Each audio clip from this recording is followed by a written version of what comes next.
PSLV C-25 launch किया जा चुका है, सफलतापूर्वक प्रक्षेपित किया जा चुका है। अगले 20 से 25 दिन ये पृथ्वी की कक्षा में घूमेगा, पृथ्वी के चारों ओर चक्कर लगाएगा और उसके बाद मंगल ग्रह की ओर कूच करेगा। सितंबर 2014 में इसके मंगल ग्रह पहुंचने की उम्मीद जताई जा रही है। ये तस्वीर करोड़ों भारतीयों के विज्ञान की ओर एक नए कदम की कहानी है। भारत ने इतिहास रच दिया है, चौथा ऐसा देश बन गया है जो कि मंगलयान भेजने में कामयाब रहा है। हालांकि अभी लंबा सफर बाकी है इस मंगलयान के लिए। लगभग 10 महीने के बाद ये मंगल की कक्षा में स्थापित हो पाएगा।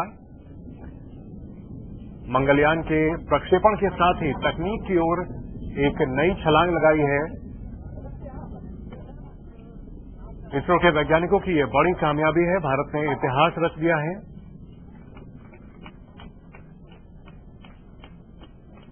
श्रीहरिकोटा से PSLV C-25 लॉन्च किया गया है और अपनी तरह का ये अकेला मंगलयान है। इसमें कई खासियतें हैं। मंगलयान की जो लागत पड़ी है वो सिर्फ 450 करोड़ रुपए है, जो कि अब तक के सभी मंगलयान से काफी कम है। वहीं इस मंगलयान का जो पथ तैयार किया गया है, जो रास्ता ये मंगलयान तय करेगा, वो पिछले उड़ानों के मुकाबले बिल्कुल अलग होगा। अलग तरीके से ये मंगल ग्रह के चक्कर लगाएगा।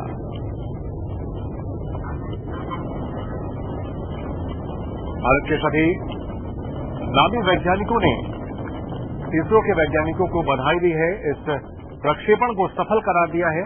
प्रधानमंत्री मनमोहन सिंह ने भारत की तकनीक की दिशा में इसे नया कदम बताया।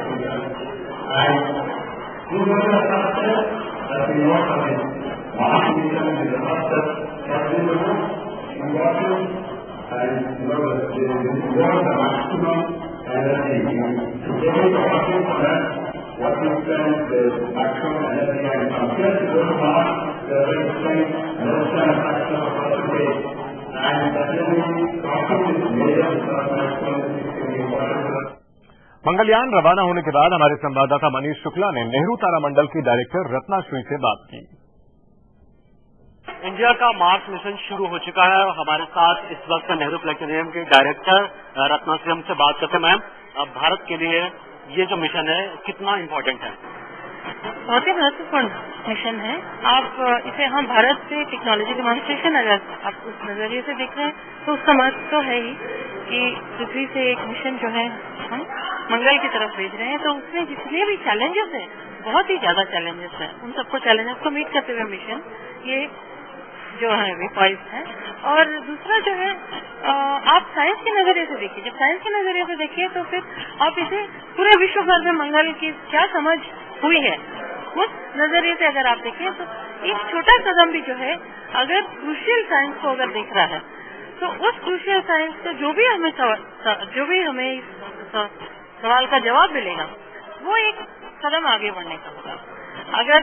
अगर मीथेन के सिग्नेचर्स को देख रहे हैं, हम मीथेन कुछ अर्लियर इंडिकेशन से बाद में पता चला लोकलाइज रीजन से नहीं मिले, अब जो है ग्लोबली देखने की कोशिश है ये कि क्या मीथेन तो उसमें मिले तो बहुत ही बड़ी उपलब्धि, नहीं मिले तो भी एक आगे कदम है, क्योंकि इससे एक लिमिट मिलेगा कि यहाँ तक इस लेवल तक नहीं है करके। तो इस तरह से इसका जो साइंस मिशन है वो भी छोटा लेकिन सिग्निफिकेंट कदम होगा। मैम, कहा जा रहा है कि सपनों से हकीकत की दुनिया की तरफ हम जा रहे हैं और मार्स मिशन हमेशा से भारत के लिए सपना रहा। जीवन की संभावना को लेकर के बार बार बात की जाती है, जैसा आप मीथेन की बात कर रहे थे। बात जो है जीवन की संभावना से ही जुड़ी हुई है। हालांकि ये नहीं कि वहाँ पे अभी लाइफ है, माइक्रोस्कोपिक लाइफ है, इंटेलिजेंट लाइफ है, ऐसा नहीं, लेकिन क्या पास्ट में कभी ऐसा लाइफ था, इवन एटलीस्ट माइक्रोबियल लाइफ था, तो उससे जो है मंगल ग्रह की जो केमिस्ट्री बदली है, लाइफ होने से केमिस्ट्री कुछ बदली होगी तो उसके क्या सिग्नल्स होंगे, वो सिग्नल्स को देख के खास ये मिशन गोल किए गए हैं। तो इसमें पूरी पुरानी समझ को, सब जितने भी मिशन हैं सबकी समझ को लेके एक निचोड़ जो निकाला है कि हाँ यहाँ इस दिशा में देखें, हम इस दिशा में देखें तो शायद एक प्रश्न का उत्तर जो देख रहे हैं वो हमें मिले। मैम, चाइना और जापान जैसे देश के भी मिशन फेल हो चुके हैं, क्या कहीं आपको लगता है कि जो भारत का मिशन है कितना होपफुल है कि हम फर्स्ट टाइम इसे अटेम्प्ट कर रहे हैं? मार्स मिशन में चैलेंजेस बहुत ही हैं, वो उसको नजर में रख के ही मिशन के प्लानिंग होते हैं। तो जैसा इसरो ने बताया कि सारे जो मिशन पे पूरे जो एनालिसिस हुआ है सबको नजर में रखते हुए ही ये किया गया है। और चैलेंजेस से फिर हम और भी सीखेंगे, जो भी मिशन में आगे जो भी इन्फॉर्मेशन होगा उससे आगे मिशन के लिए भी सीख सकते हैं। Thank you. से बात करें तो जैसे कि डॉक्टर रत्ना सिंह बता रहे थे कि मिशन भारत में बहुत इंपॉर्टेंट है, नजर है सारे वैज्ञानिकों के, देश भर की, दुनिया भर के वैज्ञानिक नजर रखे हुए हैं। और यहाँ नेहरू प्लेनेटोरियम में खास तौर पर ये व्यवस्था की गई कि लाइव स्ट्रीमिंग की व्यवस्था की गई ताकि यहाँ वैज्ञानिक इस पूरे महत्वपूर्ण घटनाक्रम जो शुरू हो चुका है उसको सीधे तौर पर देख सके। आज दोपहर 2:38 पर PSLV C-25 को सफलतापूर्वक प्रक्षेपित किया गया और इस मिशन की कामयाबी पर वैज्ञानिकों में काफी खुशी की लहर है। सभी को उम्मीद है कि मिशन सफलतापूर्वक मंगल पर पहुंचेगा और मंगल की अहम जानकारियां भारत को ही नहीं बल्कि पूरी दुनिया को मिलेगी। विज्ञान की बड़ी कामयाबी के तौर पर इसे देखा जा रहा है। मिशन कामयाब हुआ है, वैज्ञानिक बेहद खुश हैं। वैज्ञानिकों की इस टीम ने कई सालों की कड़ी मेहनत के बाद ये मिशन पूरा किया है। पृथ्वी की कक्षा में पहुंच चुका है मंगलयान।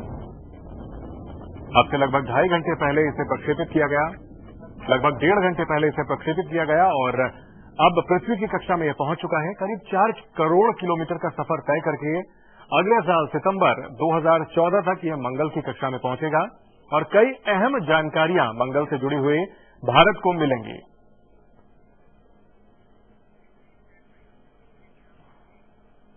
PSLV C-25 के सफल प्रक्षेपण पर प्रधानमंत्री ने वैज्ञानिकों को बधाई देते हुए इसे भारत के लिए बड़ी उपलब्धि बताया है। प्रधानमंत्री ने वैज्ञानिकों को बधाई दी है और कहा है कि मेरी शुभकामनाएं उनके साथ है। आप लोगों ने जो उपलब्धि देश के लिए हासिल की है वो काबिले तारीफ है। उधर बीजेपी के प्रधानमंत्री पद के उम्मीदवार नरेंद्र मोदी ने भी PSLV C-25 की लॉन्चिंग पर वैज्ञानिकों को बधाई दी है।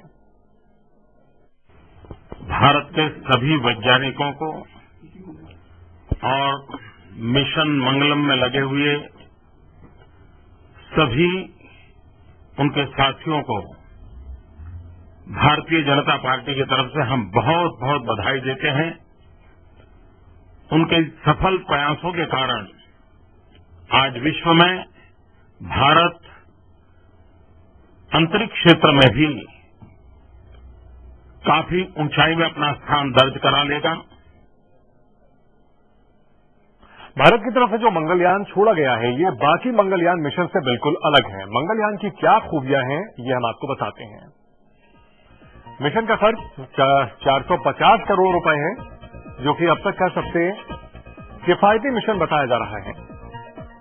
स्पेसक्राफ्ट का दाम 110 करोड़ रुपए है। स्पेसक्राफ्ट की लंबाई 44.5 मीटर है। स्पेसक्राफ्ट का वजन 1350 किलोग्राम है। मंगलयान का सफर 299 दिन का होगा, लगभग 1 साल का।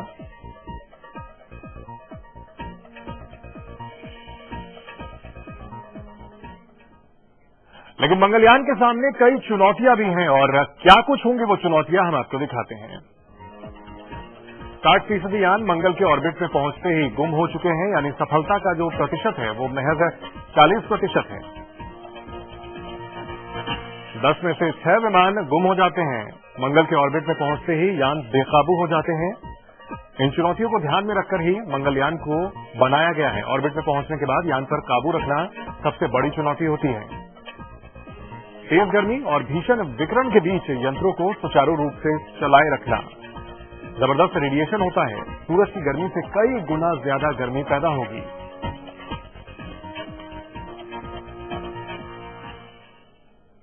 बुलेटिन में वक्त है छोटे से ब्रेक का। आप देखते रहिए लाइव इंडिया।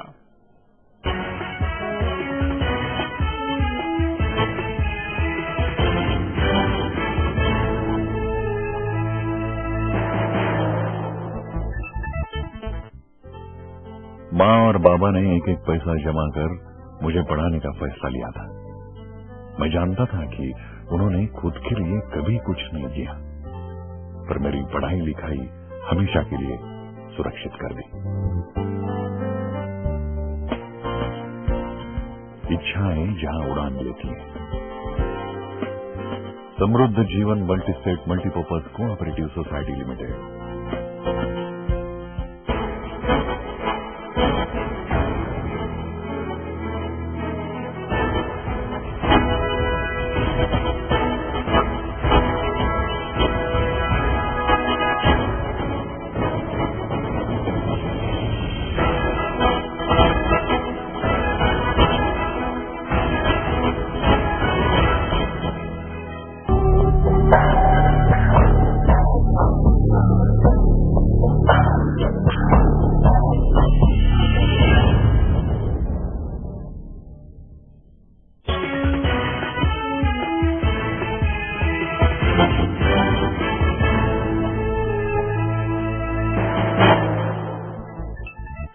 विकराल आपका स्वागत है। बीएसपी सांसद धनंजय सिंह की पत्नी जागृति पर उनकी नौकरानी की हत्या के मामले में उन्हें गिरफ्तार कर लिया गया। इससे पहले पुलिस ने हत्या का केस दर्ज कर लिया है। वहीं दूसरे नौकर रामपाल से मारपीट के मामले में हत्या की कोशिश का केस दर्ज किया गया। फिलहाल नौकर रामपाल का इलाज चल रहा है। नौकरों ने आरोप लगाया कि जागृति सिंह पिछले 10 महीने से नौकरानी राखी का उत्पीड़न कर रही थी। आरोप के मुताबिक उन्होंने रात को राखी के साथ मारपीट की, जिसकी वजह से उसकी मौत हो गई। हालांकि सांसद धनंजय सिंह ने इन आरोपों को सिरे से खारिज कर दिया। उन्होंने कहा कि नौकरानी की मौत छत से गिरने की वजह से हुई। दिल्ली के 175 साउथ एवेन्यू में इस वारदात को अंजाम दिया गया। पुलिस ने नौकर की ओर से लगाए गए आरोपों की जांच शुरू कर दी है। यूपी के जौनपुर से सांसद हैं धनंजय सिंह। उन पर आरोप उनकी पत्नी पर लगा है कि नौकरानी की पिटाई की, जिसकी वजह से उसकी मौत हो गई। पत्नी को गिरफ्तार कर लिया गया है। मुश्किलें तब और बढ़ गई जब दूसरे नौकरों ने भी आरोप लगाया कि नौकरानी के साथ मारपीट की जाती थी, साथ ही साथ बाकी नौकरों पर भी अत्याचार किया जाता था। सांसद आरोपों को सिरे से खारिज कर रहे हैं। सांसद धनंजय सिंह, जो कि बाहुबली सांसदों में शुमार हैं, बीएसपी नेता हैं, उनकी पत्नी की गिरफ्तारी हुई है। पत्नी का नाम जागृति सिंह है। बताया जाता है कि ये उनकी दूसरी पत्नी है। दिल्ली के सरकारी आवास में यह वारदात हुई है। नौकरानी की मौत हो गई। नौकरानी की हत्या का आरोप सांसद की पत्नी जागृति सिंह पर लगा है। दिल्ली पुलिस ने हत्या का मुकदमा दर्ज करके सांसद पत्नी को गिरफ्तार कर लिया। वहीं दूसरे नौकर के साथ मारपीट के मामले में हत्या की कोशिश का केस दर्ज किया गया है।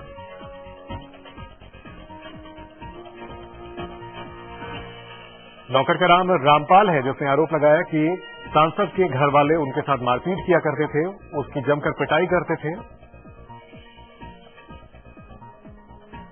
दिल्ली पुलिस ने इस मामले में जागृति सिंह को गिरफ्तार कर लिया है। सांसद हालांकि आरोपों को सिरे से खारिज कर रहे हैं, लेकिन मुश्किलें बढ़ती हुई, कानून का फंदा कसता हुआ। खबर आ रही है कि सांसद के घर में नौकरों के साथ बुरा बर्ताव किया जाता था, उन पर अत्याचार किया जाता था, जमकर पिटाई होती थी। मृतक नौकरानी राखी बांग्लादेश से आई शरणार्थी थी और कोलकाता में रहती थी। वो सांसद के घर काम करने दक्षिणी दिल्ली के एक प्लेसमेंट एजेंसी के मार्फत पहुंची थी। पुलिस ने अब प्लेसमेंट एजेंसी के मालिकों का पता लगाना शुरू कर दिया। वहीं दूसरे नाबालिग नौकर को भी प्रताड़ित किया गया, उसे गर्म सलाखों से दागा गया और सिक्योरिटी गार्ड ने उसे गोली मारने की धमकी दी थी। धनंजय सिंह ने खुद इस बात की जानकारी चाणक्यपुरी पुलिस को दी थी। धनंजय सिंह की पत्नी के साथ उनके रिश्ते अच्छे नहीं रहे हैं। पोस्टमार्टम रिपोर्ट में खुलासा हुआ है कि 2 दिन पहले पीड़ित पर हमला किया गया। डॉक्टर जागृति सिंह ने गाजियाबाद के संतोष मेडिकल कॉलेज से बीडीएस और एमडीएस किया हुआ है। खुद इलाज कर रही थी जागृति सिंह, और ऐसे में सवाल ये भी उठ रहा है कि जब नौकरानी बुरी तरह घायल थी तो उसे अस्पताल में क्यों नहीं भर्ती कराया गया।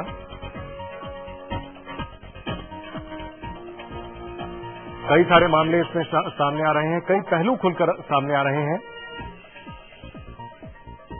धनंजय सिंह की छवि भी आपराधिक नेता की रही है। कई आपराधिक आरोप उन पर लगते रहे हैं, हालांकि वो चुनकर सांसद जरूर बने हैं।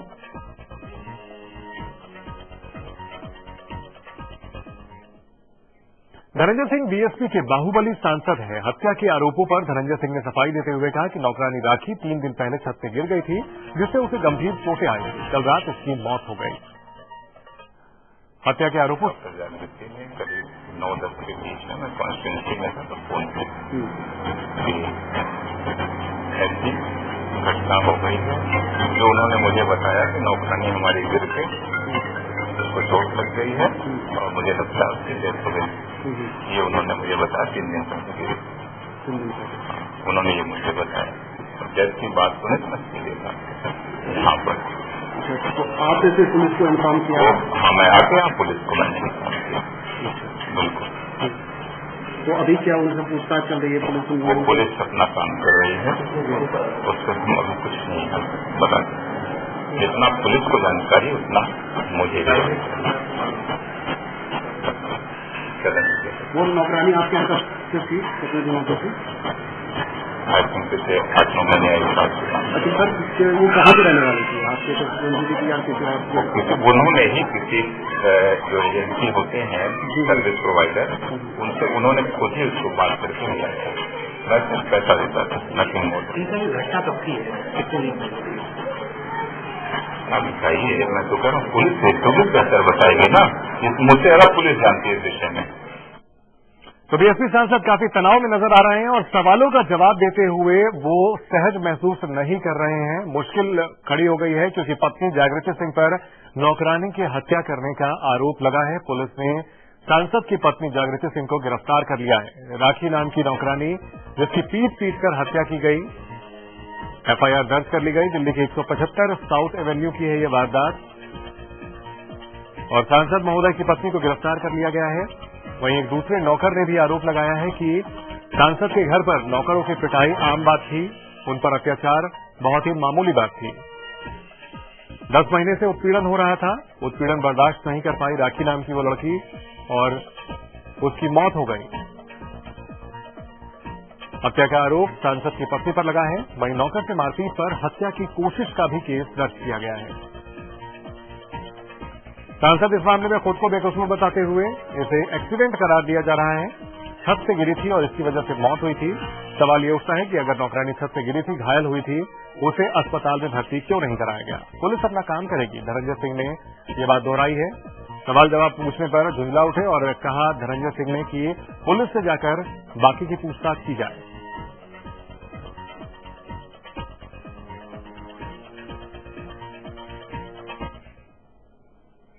धनंजय सिंह की पत्नी जागृति सरकारी घर पर आने वाले दूसरे लोगों के साथ भी मारपीट करती थी। सरकारी घर पर बिजली से जुड़े हुए काम के लिए आने वाले बिजली कर्मी आजाद से भी जागृति ने मारपीट की थी। बीएसपी सांसद जो है उनकी पत्नी पर जागृति सिंह जो है उन पर ये आरोप लगा और इस समय मेरे साथ मौजूद हैं बिजली कर्मचारी है, इन्हीं से बात करते हैं कि आप इस घर पर आते जाते रहते थे, क्या आपके साथ भी कभी मारपीट हुई, क्या हुआ था? मेरे साथ मारपीट हुई। कैसे मारा पीटा था, थोड़ा सा बताइए। चप्पल से मारा था, लात से मारा था मुझे। क्यों मारा था, क्या किस वजह से मारा था? मारा था मैं नौकर को पीटती थी, वो मैं अफसर की नौकर क्यों पीटती है, बस इतनी बात हुई। इस घर पे कौन कौन रहता था और क्या कहती थी वो? ये रहती थी और नौकर रहते थे बस। तो आपको क्या जूते चप्पल से मारा था? सिर्फ इसलिए मारा था कि आप ये आपने बोला था कि नौकरों को क्यों मारते हैं आप? बस मुझे ख्याल लगे मैं नौकरों को भड़का रहा है। जिस तरह से बिजली कर्मचारी है, आजाद इनका नाम है, ये लगातार साउथ एवेन्यू 175 पर ये लगातार आते रहते थे और इनका ये कहना है कि ये जब इन्होंने ये कहा था, कंप्लेन की थी कि आखिर क्यों नौकरों को मारते पीटते, तो इसी वजह से इनकी भी पिटाई की थी। हालांकि पुलिस ने जो उनकी पत्नी है, धनंजय सिंह की पत्नी है जागृति सिंह, इनको हिरासत में ले लिया और इनसे लगातार पुलिस पूछताछ कर रही है।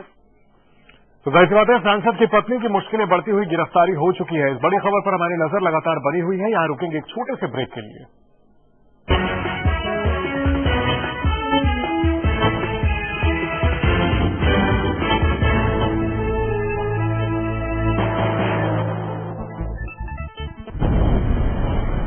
एक पल में बदल जाती है दुनिया, एक पल में बदल जाती है किस्मत, एक पल की घटना डालती है आपकी पूरी जिंदगी पर असर। इसलिए हम रखते हैं हर घटना की खबर, आप पर असर डालने वाले हर बदलाव पर नजर, खबरों का पूरा हाल सभी पहलुओं के साथ। लाइव इंडिया, खबर हमारी, फैसला आपका।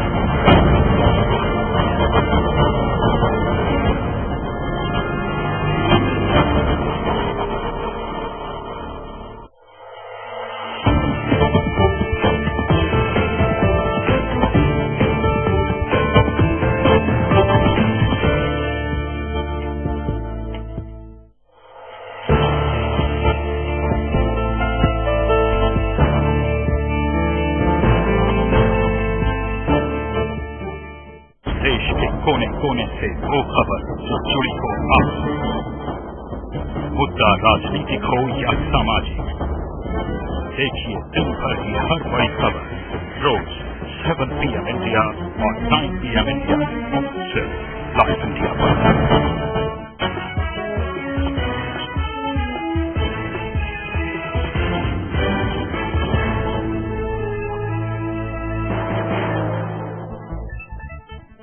ब्रेक के बाद आपका स्वागत है। बीएसपी सांसद धनंजय सिंह की पत्नी जागृति सिंह की गिरफ्तारी के बाद हालात का जायजा लिया हमारे संवाददाता ने। बीएसपी सांसद धनंजय सिंह की पत्नी जागृति सिंह, जिन पर नौकरानी की हत्या करने का आरोप लगा है, एफआईआर दर्ज कर ली गई है। उनकी गिरफ्तारी हो चुकी है। इस मामले में धनंजय सिंह अपनी पत्नी को बेकसूर बता रहे हैं और उनके मुताबिक नौकरानी छत से गिरी थी, जिसकी वजह से उसकी मौत हुई। लेकिन कई ऐसे सवाल हैं जिनका जवाब संतोषजनक तरीके से नहीं मिल पाया है और इसकी वजह से जागृति सिंह की गिरफ्तारी हुई है। और जो सबूत सामने आ रहे हैं, जो गवाह सामने आ रहे हैं, उसके मुताबिक जागृति सिंह की मुश्किलें बढ़ती हुई। नौकरों के साथ मारपीट अक्सर की जाती थी। सिर्फ राखी नाम की लड़की के साथ ही नहीं, बल्कि दूसरे नौकरों के साथ भी मारपीट की जाती थी और उन्हें टॉर्चर किया जाता था। कई गंभीर आरोप लगे हैं। जनप्रतिनिधि के सरकारी आवास पर नौकरों के साथ अत्याचार किया जाता था, उन्हें बुरी तरह से मारा पीटा जाता था, गरम सलाखों से दागा जाता था। और ऐसे में अब जागृति सिंह की गिरफ्तारी हो चुकी है। धनंजय सिंह ने कहा है कि कानून अपना काम करेगा और फिलहाल मुश्किलें बढ़ती हुई जागृति सिंह की गिरफ्तारी हो चुकी है। मृतक नौकरानी का नाम राखी था। बांग्लादेश की रहने वाली थी। वो शरणार्थी थी भारत में और एक प्लेसमेंट एजेंसी के जरिए सांसद के घर पहुंची थी काम करने के लिए। वहीं नौकर से जो बेरहमी से मारपीट की गई, उस पर हत्या की कोशिश का मुकदमा भी दर्ज किया गया है।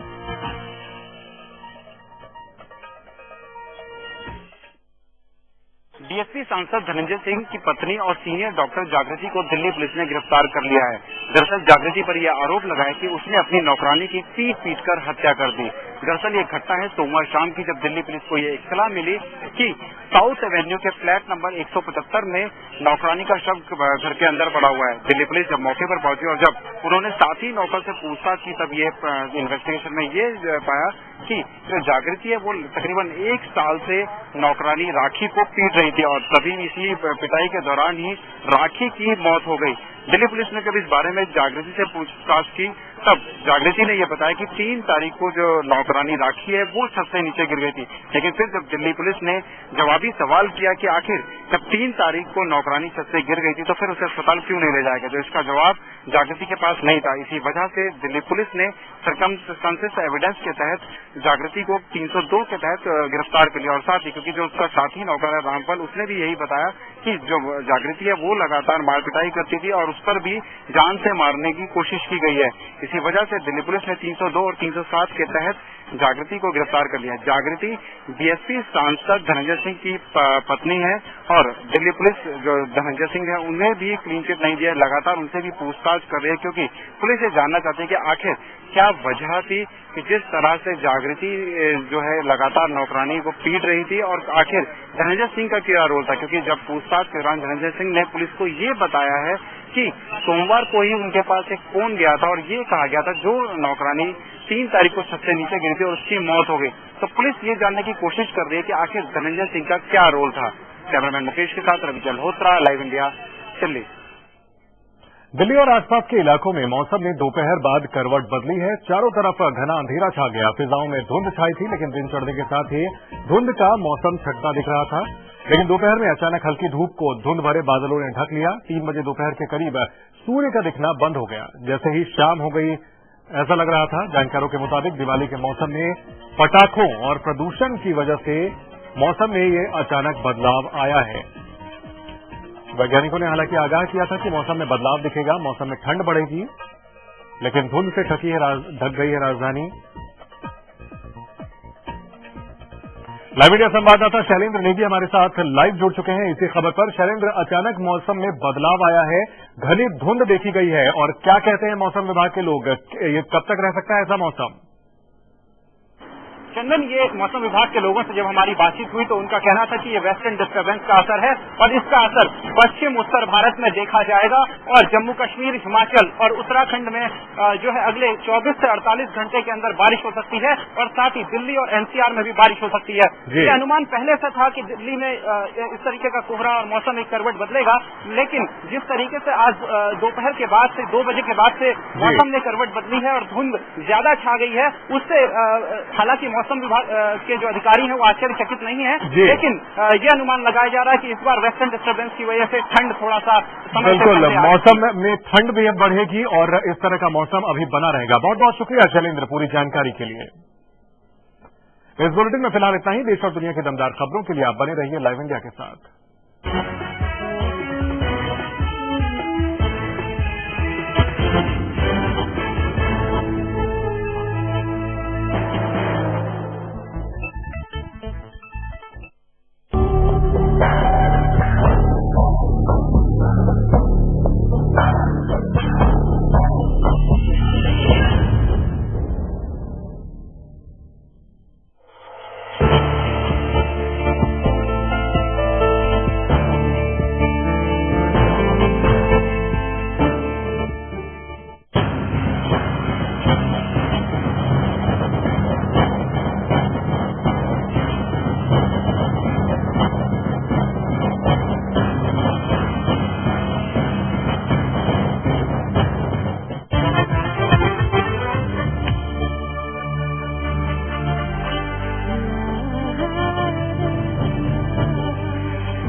नमस्कार, स्वागत है आपका हमारे सेहत और स्वास्थ्य पर आधारित कार्यक्रम आयुर्वेद के चमत्कार में। मैं हूं आपके साथ शिखा। आज हमारे साथ स्टूडियो में मौजूद है विश्व प्रसिद्ध सन्यासी आयुर्वेद के प्रमुख वक्ता स्वामी ध्यान नीरव जी। स्वामी जी, आपका बहुत बहुत स्वागत है। जी बहुत बहुत धन्यवाद। स्वामी जी, आज हम बात करेंगे मोटापे की। मोटापा आज सभी के लिए सिर दर्द बन चुका है। लोग इससे बचने के लिए क्रैश डाइटिंग करते हैं, पूरे दिन फास्टिंग करते हैं, कुछ नहीं खाते, पूरे दिन सिर्फ पानी पे जीते हैं, लेकिन फिर भी वो इससे बच नहीं पाते, वो पतले नहीं हो पाते। तो ऐसा क्या करे कोई व्यक्ति की मोटापा उसे आए ही ना? आज इस प्रोग्राम की शुरुआत करने से पहले मैं आपको कुछ रोचक जानकारियां देना चाहता हूं जो शायद आपके ध्यान में कभी नहीं आई होंगी। आपको ये नहीं पता होगा कि हर साल सिगरेट पीने की वजह से उतने लोग नहीं मरते जितने के मोटापे की वजह से। लोग कहते हैं ना कि सिगरेट पीना बहुत खतरनाक है, इससे कैंसर हो जाता है, इससे डेथ हो जाती है, इससे लोग मर रहे हैं, धड़ाधड़ मौतें हो रही हैं। लेकिन सिगरेट पीने से भी उतनी मौतें नहीं हो पा रही जितनी सिर्फ मोटे होने की वजह से। कभी किसी जमाने में लोग कहते थे कि मोटापा सेहत की निशानी है। लोग सोचते थे कि अगर मोटा तगड़ा है यार खाते पीते घर के लगते हैं। लेकिन अब अगर कोई मोटा है तो कहते हैं कि ये इसका नंबर लगने वाला है, ये कभी भी राम जी के पास जाने वाला है, राम को प्यारे होने वाला है। क्यों? क्योंकि मोटापा मौत है। लोगों को अब समझ आने लग गया मोटापा मौत का सबसे बड़ा कारक बनता जा रहा है।